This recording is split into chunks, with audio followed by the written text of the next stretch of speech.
What's up, YouTube fam? Hey, thank you guys for subscribing. Hope you're enjoying the occasional video I put out. I did recently. I'm going to try and do more. I know I always say that, but here's a video for you.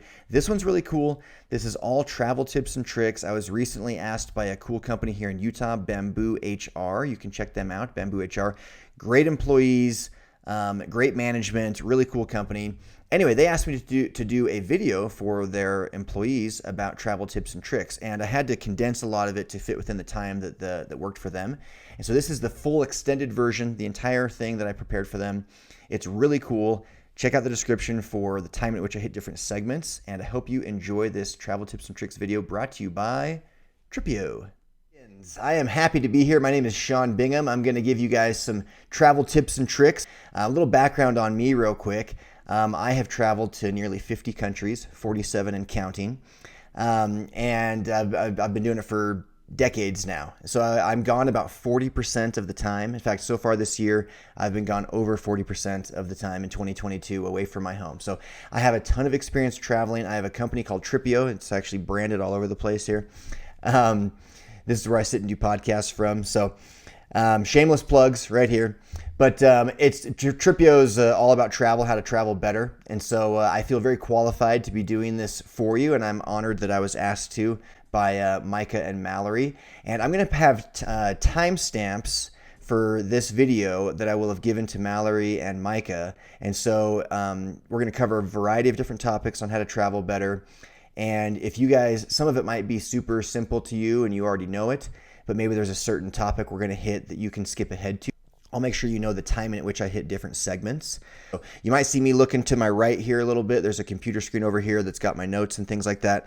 But it's going to be awesome. I hope you get a lot out of this video. Feel free to hit me up on social media, Twitter or Instagram at Sean Bingham. Happy to answer any of your questions there, but we're going to dive in now. Topics we're going to cover, by the way: choosing where to go, choosing when to go there, finding the best flights, choosing where to stay, hotels versus Airbnbs versus hostels, the best resources for what to do when you get to a destination, and packing, some packing tips and tricks, safety tips, and then how to get around and communicate in an area, especially if you don't speak the language. So those are the different kind of main bullet points we're going to go through, starting with choosing where to go. So a lot of you probably already have a bucket list. If you don't, I suggest you start one. It's very fun. You can see things on Instagram. You can hear about things from friends. But to have a bucket list kind of running helps a ton. I personally really enjoy it. It helps me kind of set goals and strive towards them. And so I would suggest that you do that. You start a bucket list. So sometimes you just hear about a place and it looks great and it sounds amazing.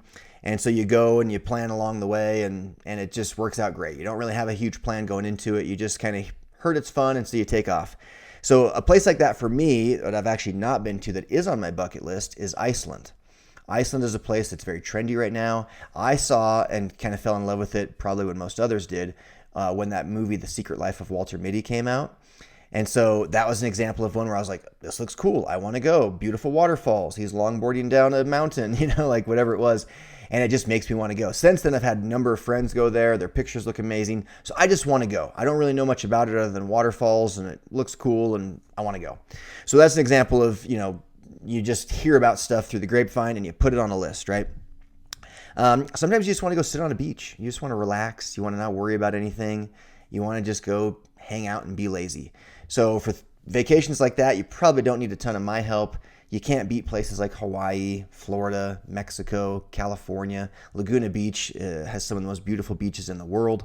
And so, yeah, you probably got that one covered on your own. I will say with Florida, though, there's the obvious Miami, South Florida, but don't sleep on the western coast of Florida, the Gulf area, right? The Sarasota area. Beautiful, beautiful beaches there. I went there once for a work event. It was actually an adventure hunt event that we were putting together, and we did an adventure hunt event for Bamboo HR. But yeah, we went to Sarasota, and I was just like blown away. On our spare time, we went to the beach, and I was just like, I've heard of this place, but I didn't know it was this spectacular. Just beautiful water, beautiful sunsets. I loved it. So don't sleep on that. Other places that you can think about, or that you should think about with beaches that I love that maybe are not as popular, would be Turks and Caicos. Obviously, you've heard of that place. But when I think of some of the most pristine water, crystal clear blue water, turquoise kind of water, and then the white sandy beaches. Turks and Caicos is like at the top of the list there. In fact, that was a really fun trip. Side note, and I'm going to be doing lots of side stories and notes here along the way just to kind of keep it interesting. But one of the best days of my life was in Turks and Caicos. We rented a boat, like a wakeboarding boat, which is very uncommon in ocean places. I can't think of many times I've seen this. It's usually on a lake, right? But we went wakeboarding on the ocean, and my buddy had a drone, and he just wanted to get good drone footage. So I was like, yeah, I'll gladly be the guy that wakeboards while you drone me. That sounds fantastic. So I got to do that for a while, and then the boat captain. So we didn't like take the boat out ourselves. You hire a guy who drives you around and does all the work for you, right? And it was about $1,000 for the day, and there was I think 8 of us, and so you split it up, and it wasn't too bad, a little over $100, a little pricey, but not horrible. And he tells us about this shipwreck that's like just off the coast, a little ways, and it's like this Russian warship that got stuck on a sandbar like 20 years ago or something, and it's just been sitting there ever since. And he says you can like go out to it, and it's in water, but it's just, the boats go deep in the water, right? So it's stuck on about maybe 10 feet of water. And so I'm like, yeah, let's go out there. So he takes us out there. We end up climbing up this old warship and jumping off. It was just phenomenal. So much fun. So random stuff like that just comes about as you're talking to locals, you're asking questions, you'll find cool stuff to do. But Turks and Caicos, very, very cool for just beautiful, beautiful beaches. Also beautiful beaches. Thailand has some amazing ones, and then Puerto Rico. And Puerto Rico has the main island, but then there's actually 2 islands just off the coast of mainland Puerto Rico that are still part of Puerto Rico. One is called Culebra, and one is called Vieques. Beautiful beaches, some of the most beautiful in the world. Flamenco Beach on Culebra is arguably one of the most beautiful beaches in the world, and it has these 2 old tanks. It's like an old army training facility or something, and there's these tanks just on the beaches that are spectacular.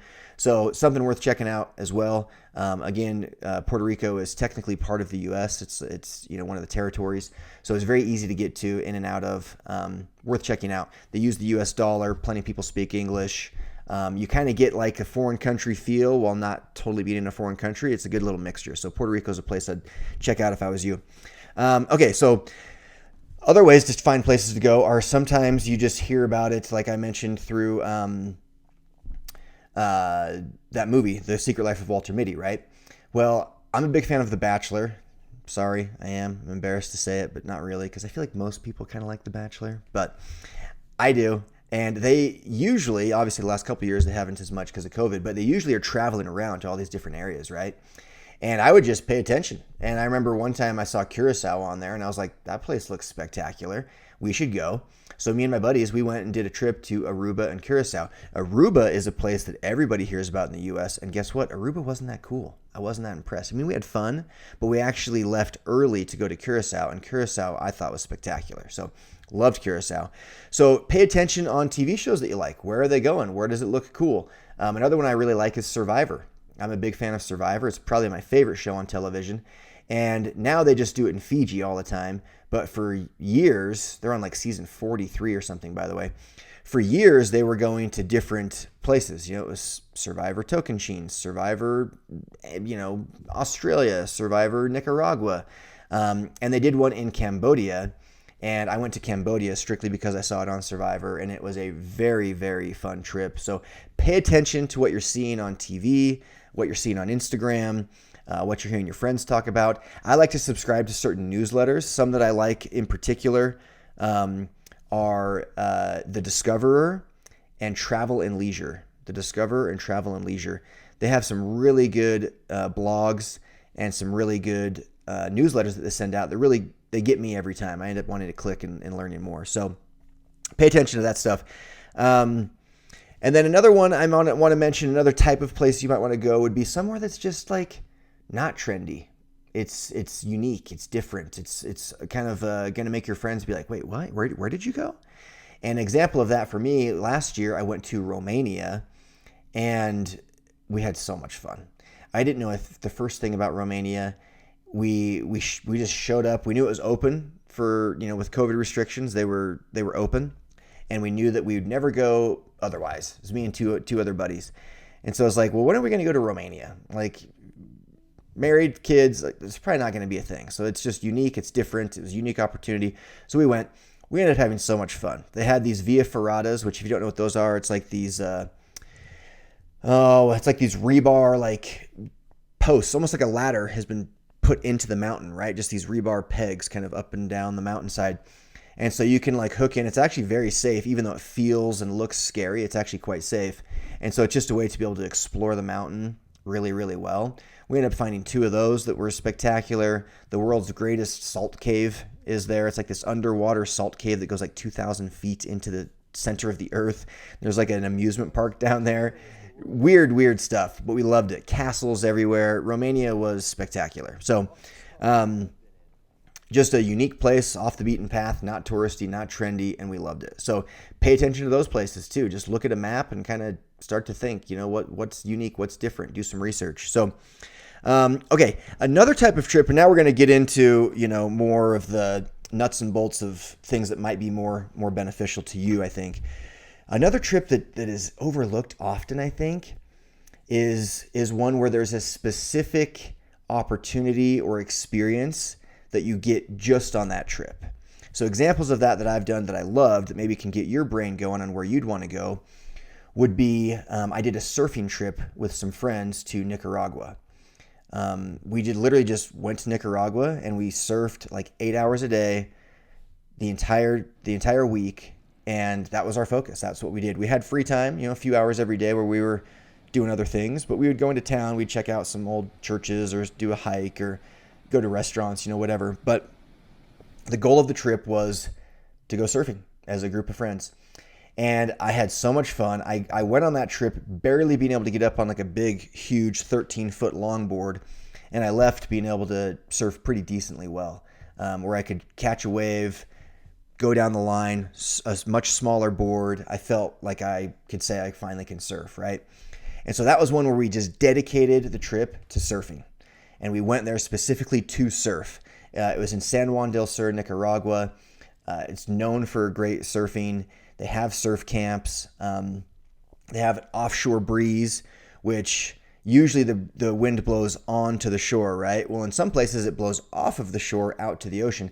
It's rare, but when it does, it actually holds the wave up better as it comes in. It holds like a better shape of the wave. And it was a sand break, so you're not worried about like getting beat up on coral reef. There's just a lot of things that, made us want to go specifically to that place just to surf. Another example is I go every year to Baldface Lodge up in Nelson, British Columbia, and we go snowboarding. It's backcountry catboarding, so they take us up in a helicopter to the lodge, and then from there we go every day out on these big cats, which is just like a giant snowmobile that fits like 13 people, right? They take us all up into the backcountry, and we get untouched powder, run after run after run, day after day after day, and I can't get enough of it. So a very unique experience, very specific reason to go to a specific location is a really good thing. One other example I just got home from, I did Mount Everest Base Camp. In fact, I was in Nepal when I got the message from Micah about doing this video. And so that was one where it's like, I'm going specifically to Nepal, I'm going to check out Kathmandu for a couple days, sure, which was fun. But from there, I'm going to go to Mount Everest Base Camp, and I'm going to actually hike for a week and a half, 60 miles up to 18,000 feet in elevation to go to base camp of Mount Everest. So I didn't summit Everest. I always tell people the key to this is you gotta just hide ever so slightly the base camp part. You just gotta say, yeah, I summited Mount Everest. Pause for a little bit. Base camp. Yeah, I went to the very top of Mount Everest base camp. So you gotta do the pause there. Anyway, but again, a very specific reason, right? Like I can't go to Mount Everest base camp in Turks and Caicos or in Hawaii. I'm going there specifically to do this, right? Specifically to have this experience that is once in a lifetime opportunity. So I think these types of trips are often overlooked. Everybody knows about the tropical trips, right? These types of unique experience trips, they're overlooked. So I would really, really look closely at those and think to yourself, what kind of experience do you want to have? And maybe you're thinking, oh, but Sean, I can't surf. Well, guess what? I couldn't either when I started. There are surf camps in Australia, Costa Rica, El Salvador, Mexico, Hawaii. There are surf camps in Indonesia, all over the world. And you can find one that's for beginners, and I promise you, you'll learn how to surf. It's actually easier than you think once you get the hang of it, especially when you take the coaching. I was one of those guys that was just super stubborn and prideful. I'm an athlete, I can do it. And finally I realized, no, I actually can't. I've tried and I can't do it. And I humbled myself. I got on a big board. I got an instructor. I let him literally push me into waves. So like instead of me paddling endlessly, like trying to figure it out on my own, he would just be like, and now you're going to catch this one, and push me into a wave. So look at ideas like that. Break out of your comfort zone. I promise you'll love it. So be thinking of different things that you would want to do. There are live-aboard scuba diving trips that are very worthwhile. There's sailing trips around the Bahamas that my friends have done that look spectacular. So think of unique experiences, pay attention to them, and go and do them. Okay, so I promised Mallory and Micah that, and we're going to get really into some good advice here in a second. I just want to get your brain going these first 15 minutes or so on where you could go and use this money that you get for paid, because I'm jealous. You guys get thousands of dollars on top of getting paid time off. So you're getting paid to go on vacation already by the PTO fact, right? But now you're getting paid to go on the vacation on top of that. It's a pretty remarkable program. So hopefully this has got your brain going about different places you would want to go. Are you an art history buff? Maybe you want to go tour through Europe and check out all the different museums. I've done that. It's amazing. You feel like you're walking through a history book. It's spectacular. Maybe you want to do some of the beach things we talked about. Maybe you want to go do something very unique and specific, like the sailing trip or the snowboard trip or the surfing trip, or it could be any number of things. It could be a history thing in Jerusalem, which I've also done and is amazing. So hopefully this gets your brain going. Some of my favorite spots, though, some of my very favorite spots, you can't beat Hawaii. You just can't. Hawaii is spectacular. I know it's not as cool and sexy to say Hawaii because we're American and you want to say like something super crazy unique, but Hawaii is amazing. I love Oahu and I love the Big Island in particular. I also love Maui and Kauai. But I'm telling you, if you go to Oahu, get out of Waikiki, get up along the North Shore, get along the Windward Coast, which is the east side, do some of the hikes. Even if you're not a big hiker, there are hikes that are very, very worth your while, that are pretty short, manageable, spectacular views. They'll make you feel amazing. The vibes there are spectacular. Good surfing, great snorkeling, amazing beaches just to hang out on. There's history and culture with the Polynesian Cultural Center and different things like that. There's the Pearl Harbor. There's the Dole Plantation. Oahu is just spectacular. It's really hard to beat. You've got amazing beaches, amazing mountains, a lot of culture, decent food, worth checking out. Just promise me if you go that you'll spend time up on the North Shore and on the Windward Coast, not just down in Honolulu, Waikiki. Another place I love, the Big Island too. Big Island's got so much diversity, volcanoes, and you've got snow, at the top of these volcanoes. It's so cold up there. And then you've got obviously the tropical beaches down along the coast. So you can swim with manta rays and you can jump off cliffs and visit waterfalls, and just so much adventure and fun to do there on the Big Island. So love Hawaii. One of my favorite places, one that I'm most known for, I think, is Rio de Janeiro, Brazil. Most people know me as the guy that loves to go to Rio, and I do. I've been there, I think, 6 times now, maybe 7. And it's spectacular. I don't speak Portuguese. I don't have any ties to Brazil. I just, in fact, this is another one where I saw it on, what was that? It was CSI Miami. CSI Miami. They did there was some drug bust or something in Rio, and they did it up at that big Christ statue, right? And I was just like, that place looks phenomenal. I have to go. In fact, behind the camera right now, I have a big picture of a big painting of that spot in Rio. So love it down there. And it's very similar to Hawaii. You've got, I would argue that Rio de Janeiro has the most beautiful landscape on the planet. It's absolutely spectacular. Beautiful, gorgeous mountains, beautiful, gorgeous beaches and ocean, amazing culture, just such great, cool city vibes. It's delicious food. It's very inexpensive. It's extremely fun. The one negative thing about Rio is that it can be a little bit dangerous in certain areas, especially in the favelas, which are kind of like the ghettos, I guess you'd call them. They kind of go up the mountainside. They're really fun to look at. I've even walked through them. If you keep to yourself, you're fine. But that'd be the only negative thing I would say about Rio, is just that it can be a little bit more, there's a little bit more crime there. But I love Rio. It's spectacular. Norway is a place that I love. New Zealand, Queenstown in particular, down in the south, just absolutely spectacular.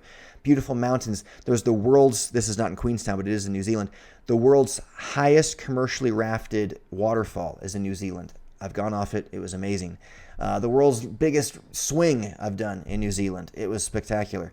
Bungee jump off of a bridge over water where your head dips into the river below. Spectacular. We did whitewater rafting on boogie boards. I mean, it was just such a fun trip. New Zealand was amazing. I'm excited they're opening back up because I'm going to go again. The south of France is a beautiful place. So obviously everybody loves Paris. I don't need to tell you about Paris and London and New York. I mean, you've heard of those places. Those are places you should check out. But the south of France, beautiful along the Mediterranean. You've got Monte Carlo and Monaco and Cannes and Nice. Spectacular, absolutely spectacular down there. If we're talking cities that are unique, outside of the Parises and the Londons and the New Yorks, right? I love Istanbul. Istanbul, Turkey, so much history, and it's just beautiful. It's on the water. Architecture's amazing. Food's delicious. People are nice. Mosques everywhere. It's just an amazing culture that I really enjoyed. And then Bocas del Toro, Panama. It's the Caribbean side of Panama, and it's spectacular. It's these islands off the mainland, Panama. When people think of Panama, I think you hear Panama and you just hear like the canal and like drugs, right? I always joke about how Costa Rica's done such a good job. I just think the name Costa Rica is like, ooh, Costa Rica, What really, Nicaragua and Panama are equally amazing, but they're not nearly as trendy and popular. I think maybe just because of the name, I don't know. But Panama's spectacular. Bocas del Toro, check it out. It's an amazing cluster of islands. The water is super calm on the inside, and then pretty wavy and good for surfing on the outside. So you can get surfing and scuba diving like right next to each other, and it's like great conditions for both. Really, really a fun place. So that kind of gives you some ideas. Again, subscribe to some newsletters. Tripio is launching a blog here shortly, and I'm going to be plugging Tripio, and it's not meant that way. It's just truly like we fit in perfectly with this. And I'll explain more about Tripio here in a minute. But we do have, if you go to tripioapp.com, you can see early sign up for a newsletter and blogs that we're launching soon, and I promise it'll be really good stuff. But ones that already exist that I love, again, The Discoverer and Travel and Leisure, great ones. Follow these accounts on Instagram, follow them on Twitter, subscribe to their newsletters, Lonely Planet, there's so many of them, and I'll go through a bunch right now. But okay, so that helps you, hopefully that helps you get excited to use the paid program to the absolute fullest extent, right? Make a bucket list, go amazing places. Now it's time to choose, when do you go? Well, obvious first thing to do is going to be check weather stuff, right? Remember, Northern Hemisphere and Southern Hemisphere, they're reversed. So there's not as much snow in the Southern Hemisphere, there just isn't, but they have rainy seasons. A lot of places have rainy seasons that you don't think about. So just do quick Google searches. There's some websites that I use that work really well, but I just do a Google search. I just search, weather by month in blanket, such and such city. And then you look at how many days of sunshine are there versus days of rain, how many hours of rain versus clouds, what's the average temperature, highs and lows, what's the average precipitation, rainfall. Just look at all those things and make a decision. But what I like to do is, if you have the money and you want like all the vibes and the parties and all the crowds, go during the high season. You're going to pay higher rates. You're going to be around more people. And if that's your thing, do that. If that's not your thing, which if you're me, I prefer to be in like the perfect conditions, but I'd like to save some money and maybe not have as many people I'm battling, at the beach or at the museum or wherever I'm going. And so I like to go on just barely off peak season, right? So an example would be, going to Hawaii in October or September instead of in the summer. Because in the summer, kids are out of school, families take their kids out there, right? And so it's peak season. But if you go just barely off peak season, you can save a ton of money. You can beat a lot of crowds.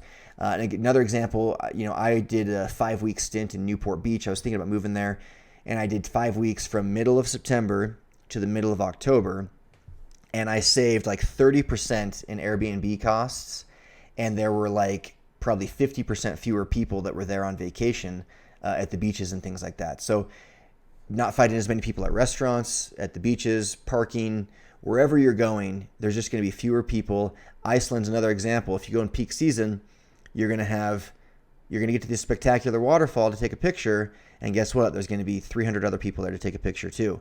If you go just off peak season, you're going to get there and there's going to be 40 people at the waterfall to take a picture instead of 300, and you're going to have a much better experience, and the conditions are still perfect for the most part.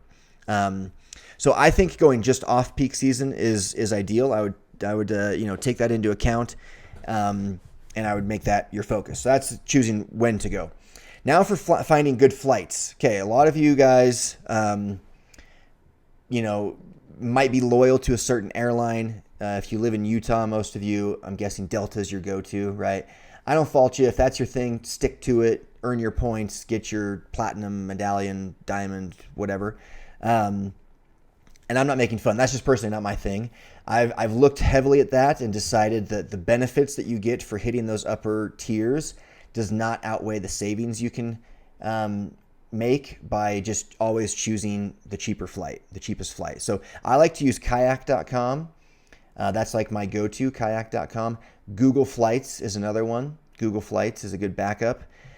Kayak.com really pulls in just about everything. You can book right there. They're good, reliable. Booking.com is another one, but Kayak's kind of my go-to. Google Flights being another one. There are others like Priceline, Hotwire, Expedia. So you can check all of them out and just decide which one you think is best for you. Again, I prefer Kayak heavily over the others. Make sure that when you're choosing a flight that you do plus or minus 3 days.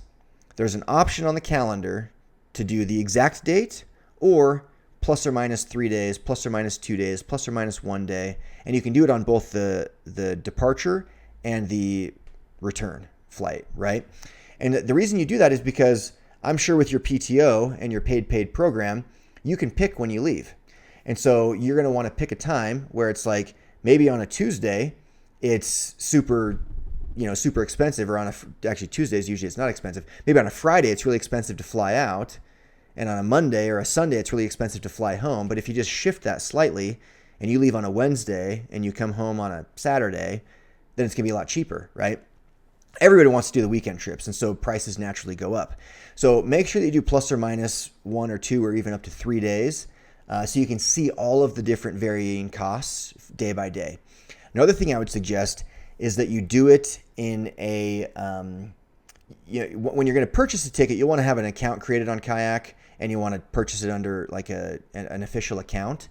But when you first are searching it, I would suggest doing it on like a private tab or an incognito tab on Chrome or whatever. The reason for that is that I'm fairly convinced that when the airlines and the search engines see you constantly going back and searching tickets to Paris, they're like, okay, Susie really wants to go to Paris from Salt Lake and she's getting close. So we're going to make sure this flight price just bumps up ever so slightly. I've witnessed it many, many times, but if you do an incognito window, they can't track as much, and so they just don't know that it's you going back every time searching for that flight. So little trick of the trade there, maybe think about doing an incognito window when you're doing your search. Make sure you use the filters. When you're doing the filters, you've got to make sure that you're not falling victim to like saving $30 for some horrendous itinerary. So I always filter down and I say, look, I don't want to do a flight that has no more than one layover, and that layover can't be any longer than X number of hours. Or my total flight itinerary, I don't want it to be longer than 10 hours, right? If I'm flying to Panama City, for instance, that's usually what I do is look, I know it's going to take me like 7 hours of actual flight time. So as long as the entire duration of my trip does not last longer than 10 or 11 hours, that's fine by me. I'm going to choose the cheapest one. So make sure you're using the filters on Kayak or any other of these things to make sure you don't fall victim to bad itineraries. You can choose the takeoff time, the landing time. You can sort by airline. You can sort by price, and sort always by cheapest to most expensive, right? And then filter out the itineraries that are no good by just filtering down how long you're willing to stay at a layover, how long you're willing to travel for, what airlines you're willing to travel on, which airports you're willing to go through. And when you buy the ticket, You can buy it directly on Kayak or Google Flights or Booking, like I said. And if you do that, do it under an official account. But even better than that is to see the price on Kayak and then go to that airline's direct website and buy it directly from them. Because if issues do come up, you're going to be better off dealing directly with the airline, having purchased it directly through them, than having to deal with them. And then they say, well, you purchased this through Kayak, so deal with them. And that's happened to me before. So I would suggest actually as frequently as possible to book directly with the airline themselves. You'll get the same rates, sometimes even better, but usually it's the exact same rates. That's where their Kayak's pulling it from. Book with them, and if you have issues, it's going to be easier to work with them. Another great resource is called Skip Lagged for flights. This one's really cool. You can't check bags on this though, and this is how this works. Skip Lagged looks at places that you need to get to, and it looks for flights that go through that airport, but it's not the final destination. And airlines are tricky. Like I just went to Rio just recently, and if I wanted to fly directly to Houston or from Houston to Rio, it was like $1,000 one way. But if I said I was in Orlando and I wanted to fly to Rio, it was like $400 one way. And that exact itinerary went through Houston and put me on the exact same plane that it said was going to go to Rio for $1,000, and it did it for $600 less, and it added a flight. But I was like, yeah, that's an extra 2 hours. It's going to save me $600. Yes, I'm doing that. And so it looks for places that you're looking to go, and it looks at different ways to get there, more unique ways. The issue is you can't check bags, because if you check bags, they might end up in some other destination, right? So maybe you're in Portland and you need to get home to Salt Lake, but a direct flight from Portland to Salt Lake, it says, is $500. But if you say that you're going to Boise, oh yeah, I need to fly to Boise. Like, okay, yeah, Delta's going to fly you from Portland to Boise or to Salt Lake, and then Salt Lake to Boise, and it saves you $200. Well, guess what? You just don't get on the plane to Boise in Salt Lake. You get to Salt Lake and you just walk off the plane and go to your car. So it saves you money, but again, you can't check a bag because otherwise your bag ends up in Boise, if that makes sense. So Skip Lagged, it's an app. It's really a cool resource. I've used it many times. It works really well. Again, just make sure you don't check bags. Okay, now moving on. Choosing where to stay, hotels versus Airbnbs versus hostels. Really important stuff here. Big decisions, right? Each have their pros and cons. Hostels are often viewed as like the younger crowd, less nice, and all of that's true. They are less nice. It does skew a little bit younger. That being said, they still can be nice. You still can get a private room. You still can have a really clean, nice, good experience. And it's not that weird if you're a little bit older and you stay in those. I've stayed in them before where there were people in their 50s, 60s, even 70s that were staying there, and it wasn't weird to me.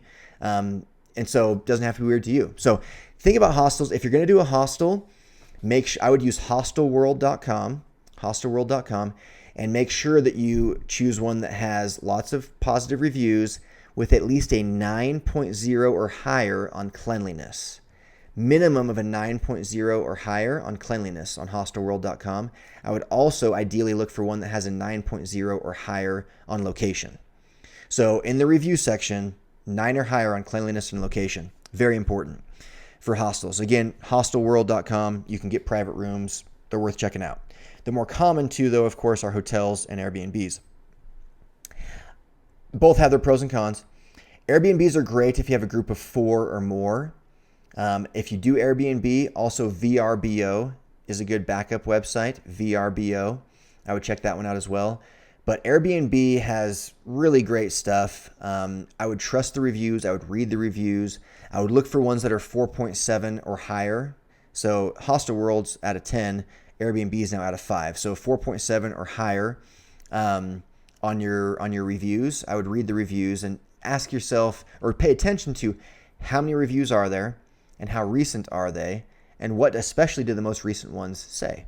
And if it's a lot of good reviews recently, that's a good sign. I would check that out. I would also pay attention to if it's a super host or a new host, right? Do they have a lot of experience? Are they a super host? Has Airbnb awarded them that? If so, that's a positive thing. And I would look closely at all of the additional costs like cleaning, taxes, etc., because that's something that Airbnb isn't as clear cut on. It can vary from person to person, house to house. Do you get the full house to yourself, or are you just getting a room? I showed up to one where I hadn't paid attention. It was just a room, and I bailed and had to lose my money. So make sure you're getting what you want there. I would also check the map for the location. Is it in a location you want, or is it off in Timbuktu and you're going to have to pay a $20 Uber ride to get into town every night, in which case you should just pay the extra money for the hotel in town, right? So look at all these things before you book. Make sure it's the location you want. Make sure the reviews are good. Make sure it's clean. Make sure the pictures add up. Make sure you understand the taxes and the fees and the cleaning and things like that. But Airbnb can be really, really good. It's good if you want to just live in a neighborhood and feel like you're more part of the town. It's like some people think it's a more authentic way to visit a destination. I don't necessarily feel that way, but it can be. It can be. So I like Airbnbs. I use them quite a bit. But my favorite one, the one I check first always, is Hotels.com. This feels like an ad, but it's not. I just like Hotels.com. Hotels.com is kind of the opposite of what I said about staying loyal to an airline, right? Where I said I don't feel like the benefits outweigh the extra cost. Hotels.com, I think it does. Hotels.com doesn't necessarily cost extra. In fact, it almost never does. Occasionally, you will find cheaper rates on like a Booking.com or something. And if the rate difference is big enough, then I go with the cheaper one. But typically, it's the same. It's almost always the exact same, or even cheaper. But even if it's a few bucks more, I usually stick with Hotels.com, and here's why. You have an account with Hotels.com, and for every 10 nights that you pay, you get a free night with them on any of their hotels at the rate of the average of the previous 10 nights you paid for. So if you paid for 10 nights and you spent $1,500, well, the average, $1,500 divided by 10 is $150. So you now have a $150 credit for your next night. So you can get a free night at a hotel. So it's almost like going to Cafe Rio and you get your punch card, 10 burritos, and you get the 10th one free, but they're doing it with hotel rooms. And they can be as nice or as not nice as you want, depending on how much you spend. So I love it. I use Hotels.com a lot.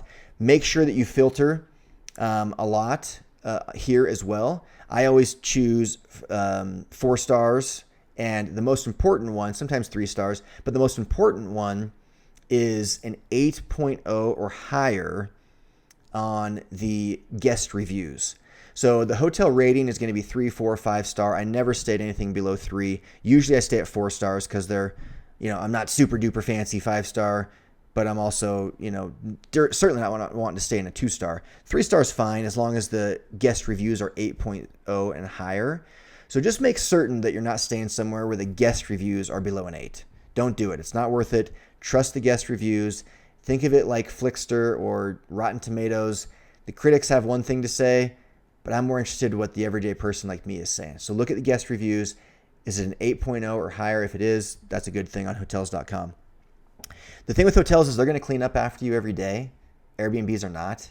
Airbnbs, not only do they not clean, but then they charge you for cleaning. Hotels don't charge you for cleaning, and then they clean every day. They make your bed. I love it. There's more reviews usually on hotels than there are on Airbnbs. There's more photos. It's just a little bit more trustworthy, and to me, it's just a little bit safer. But I love Airbnbs too.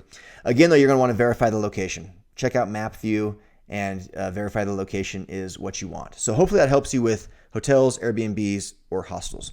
All 3 have their time and place. I've stayed in all 3 many, many times, and see which one fits you best. Okay, moving on. Best resources for what to do when you get there. That's what Tripio is all about. This is where I'm going to plug Tripio the most.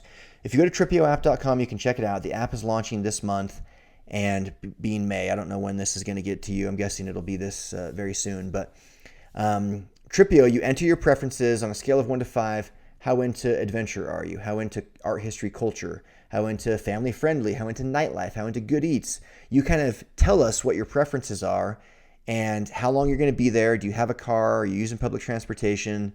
And then we will give you a customized top 10 list and a customized itinerary just for you for that destination, for that trip.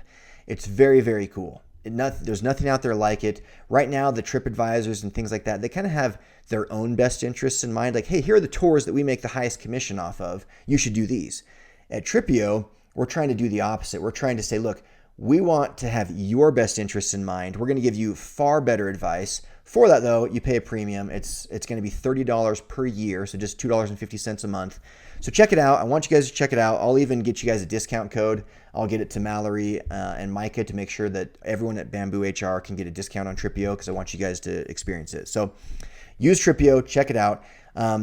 Beyond that, I'll tell you right now, I'm going to give you some secret sauce behind Tripio. I'll give you the resources that I have our gurus. That's what I call the researchers.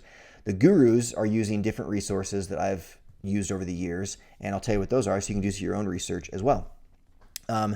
The first one is just to Google search things. The best things to do in such and such. The most adventurous things to do in such and such. Swimming holes in such and such. Cliff jumping in such and such. The best museums or art, history, culture stuff in such and such, right? Just Google search. Start to search the internet and find stuff. There is a website on Google, and can be confusing to people, but it's called Google's Things to Do. It's an actual site that Google made, Things to Do, and I'm going to be showing it here on the screen, but you can break it down by is it art, history, culture? Is it a beach? Is it this? Is it that? Is it outdoors? Is it indoors? Is it family friendly? Is it nightlife? Similar to what we're doing at Tripio, and Google's got a ton of cool stuff on there. And then they link to blogs that fit really well with that destination. So to me, that's a fantastic resource. It's a great starting point. Another one that I love is called Atlas Obscura. Atlas Obscura focuses on unique things, obscure things, right? So what are the obscure, unique things to do and see in that city? That's what Atlas Obscura focuses on. Google Maps is a good one. Just cruise around Google Maps, cruise around TikTok, cruise around Instagram, check the geo tags, check the location tags, right? Search hashtags for that area, things like that. Find cool stuff to do. If you're into hiking, All Trails is a great one. All Trails is really, really good for hiking. The Hiking Project is another one. The Outdoor Project is another one. These are great websites, great resources.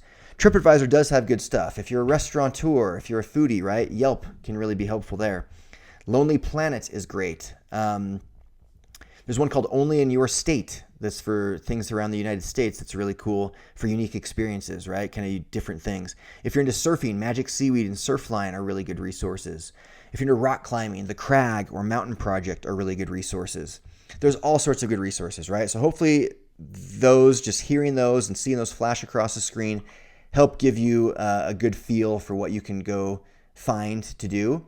But again, use Tripio. You can use filters to find all sorts of cool stuff. I promise you it's going to be the best resource out there for what to do when you get to an area. If we don't have a destination, check out these other resources. Okay. All right. Now for packing. You've chosen where you want to go. You've chosen when you want to go. You've booked your flight. You've booked your Airbnb. You've got your itinerary all planned out. You're ready to go. Now you got to pack, right? Make sure you get travel-sized everything, and I mean everything.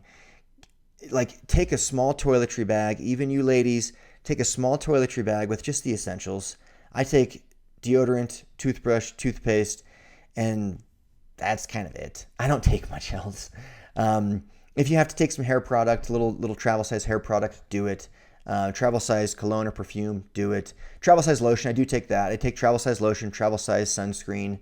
I do take those things. If there's any meds or whatever you need to take, don't take the full bottle. Just take some pills and do a little baggie. Take what you need only. Minimize everything, right? Consolidate everything. Plan your outfits a little bit.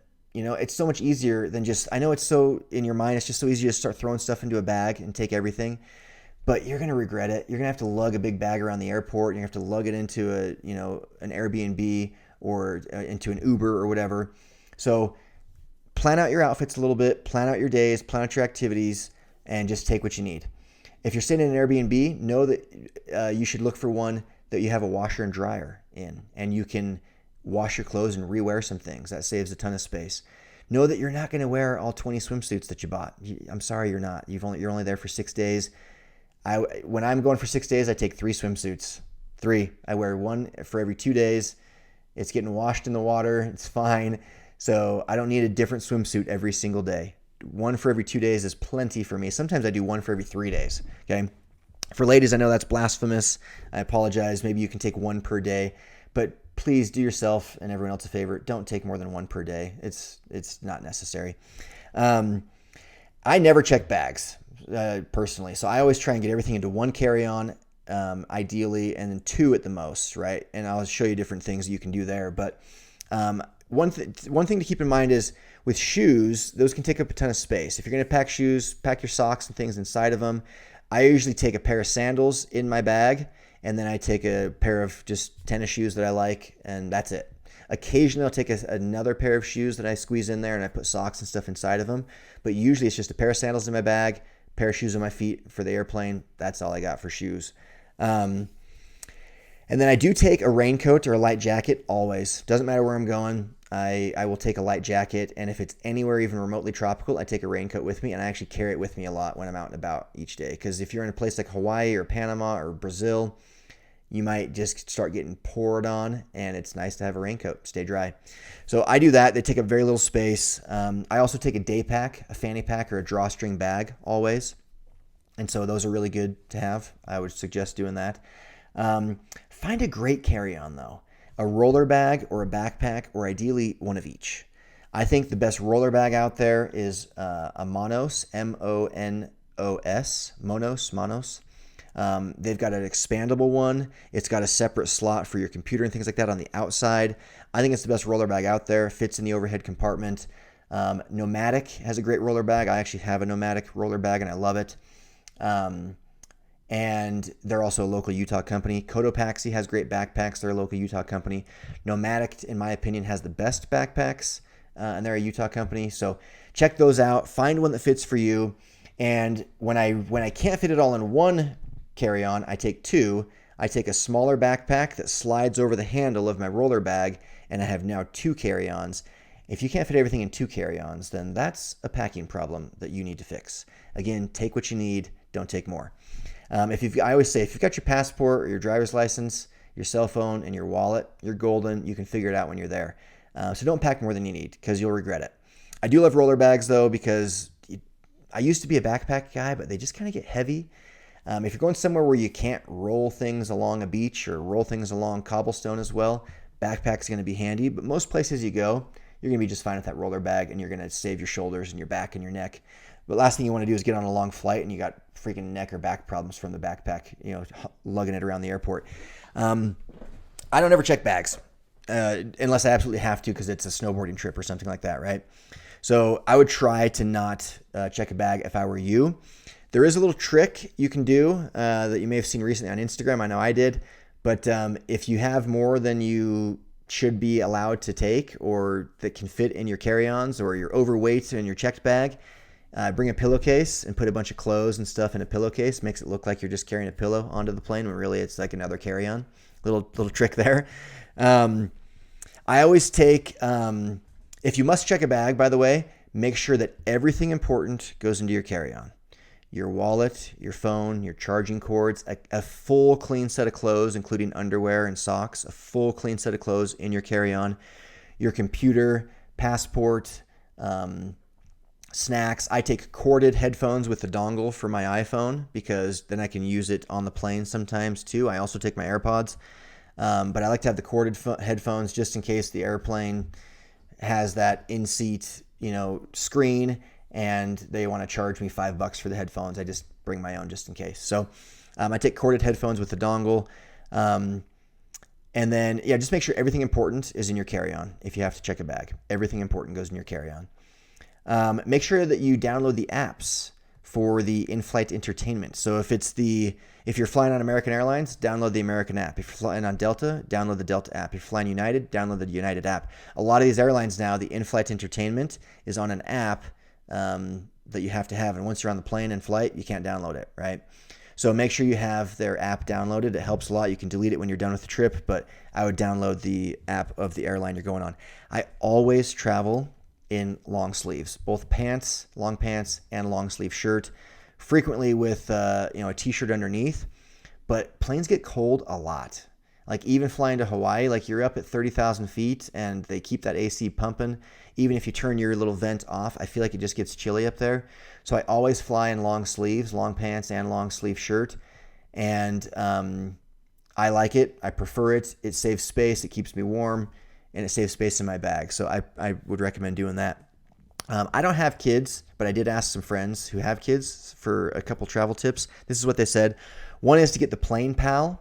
It's like this little inflatable thing that goes in front of the seat, so it kind of fills up the gap between the seat in front of your kids and their seat, and it comes up to like seat level. So it basically forms like a bed that a little kid can lay down on or stretch their legs out on. Friend said it's a game changer for them, especially on long flights. They also said they always bring disposable cups with lids and straws so that when the drinks come around, they're not worried about their kids spilling. The drink immediately goes into a disposable cup with a lid and straw, and that's how they live in Singapore, so they're flying 15, 16-hour flights regularly, several times a year, and they said those two things are game changers for them. So check out that. One other thing I would suggest is having TSA PreCheck, or even better, Global Entry. Global Entry gives you TSA PreCheck, and it also gives you much quicker re-entry into the United States if you go foreign. So when you come back, you can skip the line for passport control. It does this facial recognition thing. It prints out a thing, and you just hand it to somebody and walk through. There have been times where it's probably saved me an hour plus. And it's like $100, and it lasts for years. It's like a 10-year thing or a 5-year thing. I can't remember, but it lasts for several years, and it's a very quick. You can just Google Global Entry. There's a little thing you fill out. You set up an appointment at the airport, and you go in and do an interview. The interview consisted of them checking my ID, and that was it. So I would definitely look into Global Entry and TSA PreCheck, because if you have Global Entry, again, not only does it save you on re-entering in the United States, but it gives you TSA PreCheck, which means you don't have to take off your shoes. You don't have to pull your laptop out of your bag. You don't have to pull your toiletries out of your bag. It's a much quicker line and shorter line at almost every U.S. airport. It's an absolute game changer. You should absolutely have it. So, okay, now for some safety tips. We got 2 more segments, and I'm seeing the timer here. I'm up at about 50 minutes. I promise we'll squeeze this in the next 8 minutes. We'll finish up. So, some safety tips. Travel with someone, if possible, travel with someone. Just have a travel partner. If you do solo travel, that's fine. It's safe. I've done it plenty. But good rule of thumb is have a travel partner. And if you don't, make sure that people know where you're going kind of at all times. I would share your location on your phone with trusted people and just let them know, like, hey, I'm going to, I'm taking off to Brazil for the next week. Just want to give you a heads up. I'll follow my Instagram stories, and share your location with them. And so, yeah, just let others know where you're going, share your location, and do some quick Google searches about places that are safe and unsafe within the destination that you're going, because there might be certain parts of the neighborhood or city that you just shouldn't go. And it's hard to know those until you're there, unless you research it in advance. So just do a quick Google search, like, hey, what are some dangerous parts of, places to avoid at night in such and such city, right? Just kind of do some quick research to make sure you stay in safe places. If you are in a less safe area, don't freak out. I would just try and get back to your hotel or your Airbnb shortly after dinner time, because obviously there's more worries at night, and so just stay safe. I was in Rio by myself recently, and at night I just kind of stayed in like the touristy fun areas, just places that were busy. I don't need to go into the favela at night. I have no business up there anyway. So just stay in places that are safe. Just be alert and just be smart. Sometimes that means don't pull your wallet out in front of people. Don't pull your cell phone out in front of people. Just kind of keep to yourself and be confident. Confidence goes a long ways to getting people to not mess with you. So be confident, look and feel and stand and act confident. I really mean that. I mean, it goes a long way. We had a guy in Paris that was trying to pick. I could just tell he was up to no good. He was drunk and he kept bugging us. We were at the Eiffel Tower just trying to enjoy like a little picnic. And sure enough, I catch him trying to steal my friend's phone that she had set on the park bench. And so we really got in his face and yelled at him. And sure enough, they backed down real quick, these little pickpockets. So just act and feel and be confident. And it goes a long way. Don't carry your passport with you. Do not carry your passport with you. Something I do is I take a picture, and this kind of goes in the packing, I guess, that we just finished up. But I take a picture of everything important. Vaccination stuff, COVID tests, my passport, my driver's license, screenshots of flight itineraries, hotel bookings, rental car stuff, anything. And it all goes into an album or a folder in my iPhone for Nepal or Singapore or wherever it is I'm going. And then I can easily access everything I need right there in the folder on my phone. Very quick and easy. I can access everything I might need for that trip. It's all right there. So take pictures of stuff, keep it there. Keep your passport and your driver's license and even most of your wallet. I would keep it in a very safe place in the hotel room or in the Airbnb. I wouldn't carry it with you. I don't even carry my full wallet with me. I carry, especially if I'm in a foreign country, I'll carry my credit card and a little bit of cash. That's it. And then I keep my debit card and another credit card back safe at the hotel. That way, if I get jumped or if I lose it or, I do something stupid to lose it, I still have the essentials safe and sound, my passport, another credit card, and a way to kind of survive back safe and sound at the hotel. So I would just carry the minimal stuff with you. I don't think you have to get crazy and do those like in your belt loop stuff, just be smart with it. Keep it in front pockets, things like that. So, so that's kind of some tips and tricks for just being safe, take pictures and screenshots instead of carrying the actual thing with you. Okay. Last thing, how to get around and communicate, especially if you don't speak the language. So, getting around is much easier than you'd think, especially in today's world. So if you're going foreign, and we'll get into car rentals here in this segment as well. But in fact, let's start with car rentals. If you're going to a place that's wide open, if you're coming to Utah, you're going to want a car, right? Public transportation is horrendous here. You're going to want a car. So look at carrentals.com. They're my favorite. Hotwire's another one. But Hotwire, you don't know which company you're booking through. They kind of they just tell you oh, it's like a decent company. And they just give you this vague explanation, but they don't tell you the name.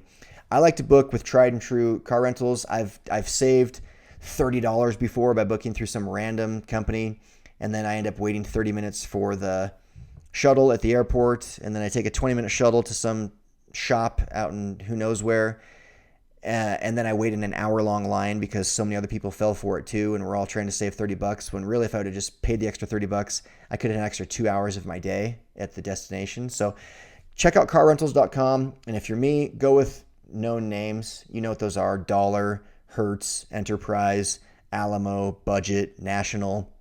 Go with those. Fox is the lowest level I would go on car rentals because those start to be off-site. Try and get one that's on-site. Turo is a really cool resource. It's like Airbnb, but for car rentals. So people are renting out their cars.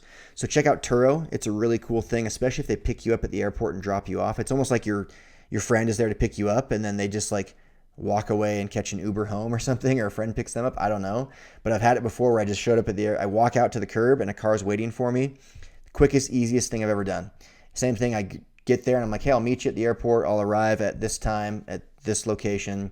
And they're just standing there waiting for me to come and give them the car back. So Turo's worth checking out as well. But if you're going to a city like New York or Rio de Janeiro or Tokyo or London, don't rent a car. Parking's going to be a nightmare. You're not going to, the liability issues, just don't deal with it. Go with public transportation. Uber is great. Lyft is great. It's safe and reliable across the globe. If they don't exist in the place you're at, some that I know of in Asia, one's called Grab. It's like Uber and Lyft. It's called Grab. Very safe, very reliable. I've used it a bunch in Asia. One in Central America is called InDriver. InDriver is cool because you actually, I check the price on Uber that they're charging to go there, and then I go to InDriver, and then you set the price, and you let people bid on a chance to take you there, right? So if Uber's charging $30 to go to a place, I'll go put I'm willing to pay $20 in cash on InDriver, and then people bid to come pick you up. It's a really cool thing, InDriver for Central America. But you got to pay in cash on that one. So, but I use those a lot. Public transportation, trains and buses and things like that, those can be really good as well. Sometimes they just take longer. They take more effort, more thought process. Sometimes they're not quite as safe, things like that. But up to you. Check those out. But again, I like to stick with some of the tried and true, safe and quick and efficient things. And if possible, I'd love to not rent a car because then I don't have to worry about parking. I don't have to worry about it getting broken into. But again, it just depends on the place. If you're in Hawaii and you don't have a rental car, you're going to be really regretting it because you can't go anywhere. It's impossible. So just know what your options are before you go. Each city is different. Each destination is different. Busy cities, go with public transportation and Ubers and Lyfts and things like that. More wide open spaces, islands, things like that. Rent a car for as cheap as possible, either on carrentals.com or on Turo. So, okay. Then as far as just getting around if you don't speak the language, right? Well, a couple things. First, learn in the local language how to say, do you speak English? Learn that phrase in whatever language you're going to visit. Do you speak English? Also learn the phrase, I don't speak such and such language. No falo português. I don't speak Portuguese. No hablo inglés. Or no hablo inglés. No hablo español. I don't speak Spanish, right? Just learn the quick phrase, I don't speak Chinese. I don't speak Portuguese. I don't speak French. Do you speak English? Do you speak English in their language? It helps a lot. And when you'd be surprised how many people do speak English. We're very lucky as native English speakers. The whole world's learning English. So when you do find someone that speaks English, that doesn't mean they speak as well as you or understand as well as you. So speak slow, enunciate, use simple words, simple phrases, keep it simple. And as the conversation flows, you'll learn more and more how much they do and don't understand. But keep it simple, short, simple phrases, simple words, enunciate, speak slow. If you're going foreign, T-Mobile gives you free data all across the world. It's amazing. I love it. If you don't have T-Mobile, you can still, almost every network does this for like $7 to $10 a day. You can have unlimited high-speed data, or maybe it's limited, but you can have some high-speed data. I think it's worth it because your phone is so valuable. It's valuable for your Ubers and your Lyfts. It's valuable for just Googling things to do, Google Maps, checking stuff out, staying in touch with people, posting on social media. So much that you can do, right, with having service on your phones. I would highly suggest that you do that you call your service provider and make sure that where you're going, you're going to have high-speed data that doesn't cost you an arm and a leg. So pay for an international plan. It's a few bucks a day, $10 a day, or you switch to an international plan like T-Mobile's, which just gives you international data almost throughout the entire world. I love it. And then download and use Google Translate. I have had full conversations and even business negotiations through the Google Translate app. I will type out in English what I need to say, translate it into their language, show them my screen. They'll read it and be like, okay. And then they'll type back in their language, show me the screen, and we go back and forth. Google Translate is phenomenal. Another reason to have data on your phone. It's so helpful. It's crazy. Like I can hit the play button too, and it will audibly speak to them. So if it's like an Uber driver and I need to say something, I just type it up and hit play, and I hold it up to the, towards the front of the car. Você aceita cartão de crédito? Actually speaks to them, so they don't have to like distract themselves from driving to read. They can just hear from my phone in their native language what it is I'm trying to get across. So use Google Translate app. It's phenomenal. You guys, I think that's everything. I think I did it. So I hope you guys use the paid program. It's a very phenomenal program. Bamboo HR is a phenomenal company. I'm envious of all of you that you have this paid program. I hope this has helped you in some way. Again, feel free to hit me up on social media at Sean Bingham on Twitter or Instagram if you have other questions. Okay, so there it is. I hope you enjoyed that. I hope that inspires you to get out and travel more and to do it with more confidence, to do it more efficiently. Be sure to check out tripioapp.com. Thank you for watching this. Please share it with others, and I'll see you next time. Peace.